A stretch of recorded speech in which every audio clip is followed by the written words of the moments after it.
Boost regulator is a DC-DC converter whose output voltage is always greater than the input voltage. It uses a switching element to regulate steady DC output of required voltage. I am Reshma, and today we will discuss the operation of a boost regulator in continuous mode of operation. Today we will discuss about switch currents in boost regulator, that is, switch average current, switch RMS current, and switch peak current.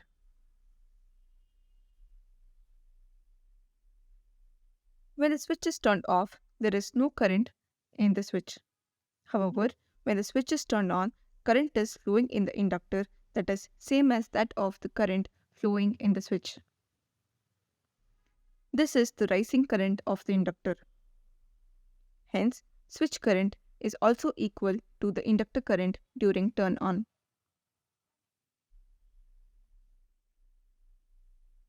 From our previous videos, we saw that rising current of the inductor is equal to I2 minus I1 into T divided by T1 plus I1.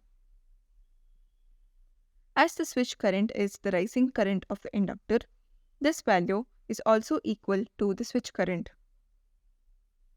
Now, we saw that switch current is present only when the switch is turned on and it is zero when it is turned off.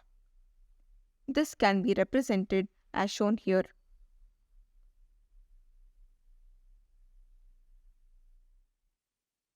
We have now established the switch current equation. Let us now derive the average switch current. Average switch current is the integration of switch current over one cycle. Let us now split the terms into on and off times. We can substitute the values from the previous equation.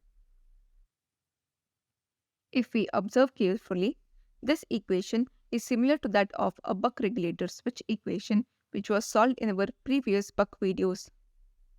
If we solve this equation like we did in the buck regulator video, we get integration of rising current of the inductor as d into t into I1 plus I2 divided by 2. Hence, we can substitute this in the average current switch equation. This is shown in the equation here.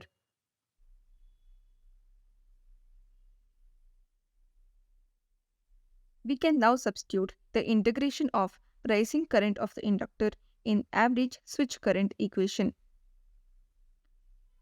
After substituting, we get the equation as shown here. In this, T and T gets cancelled and the average switch current is given as D into I1 plus I2 divided by 2. We can see that switch average current is dependent on the duty cycle and the ripple current.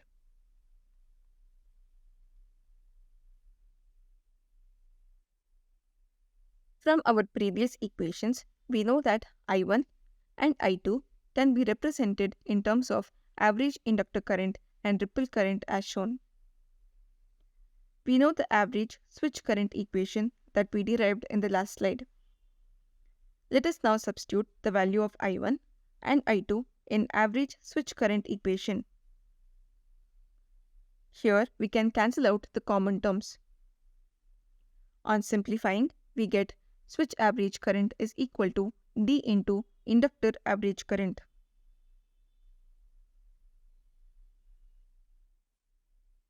Let us now look at the RMS switch current. RMS switch current can be written as follows. Now, we saw that switch current is present only when the switch is turned on, and it is 0 amps when it is off. Square of switch current can be represented like this as shown. Let us square on both sides of the equation. Let us now split the terms into on and off times. Switch current during off time is 0 amps. Hence, we can integrate only during the on time. In our previous videos, we saw that rising current of the inductor is equal to I2 minus I1 into T divided by T1 plus I1. We know that switch current is equal to the inductor rising current during on time. If we observe carefully, this equation is similar to that of a buck regulator switch current equation which was solved in our previous buck videos. If we solve this equation like we did in the buck regulator video, we get the integration of square of rising current of the inductor as 1 by 3 into dt into I1 square plus I2 square plus I1 I2. We can now substitute this value in the above equation to get the equation as shown here.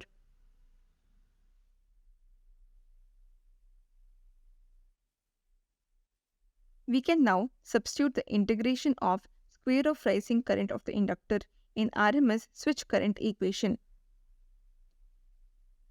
We get this equation as shown. Here, t and t gets cancelled and we get the equation as shown here. Hence, we can write the RMS current equation as square root of d into I1 square plus I2 square plus I1 I2 divided by 3. From our previous equations, we know that I1 and I2 can be represented in terms of average inductor current and ripple current. We know the RMS switch current equation that we derived in the last slide. Let us now substitute the value of I1 and I2 in RMS switch current equation. We get the equation as shown here. Let us now simplify the equation. We can use a plus b whole square, a minus b whole square and a plus b into a minus b formulas for simplification. Here, few terms gets cancelled out. After simplification, we get the equation as shown. If we take 1 by 3 term inside the bracket, then RMS switch current can be written as square root of d into inductor average current square plus ripple current square divided by 12.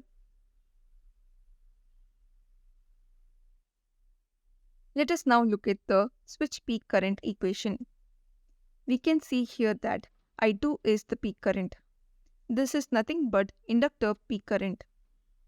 Thus, switch peak current can be written as inductor peak current, which is equal to inductor average current plus delta I by 2.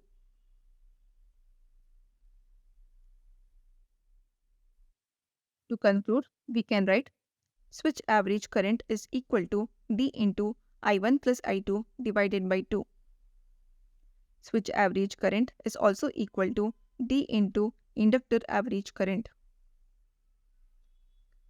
Switch RMS current is equal to square root of d into I1 square plus I2 square plus I1 I2 divided by 3. Switch RMS current is also equal to square root of d into inductor average current square plus ripple current square divided by 12. Switch peak current is equal to inductor average current plus delta I by 2.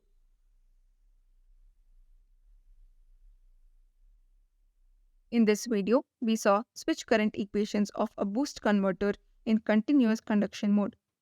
We will learn more in our subsequent videos. Until then, let's keep exploring and learning. Thank you.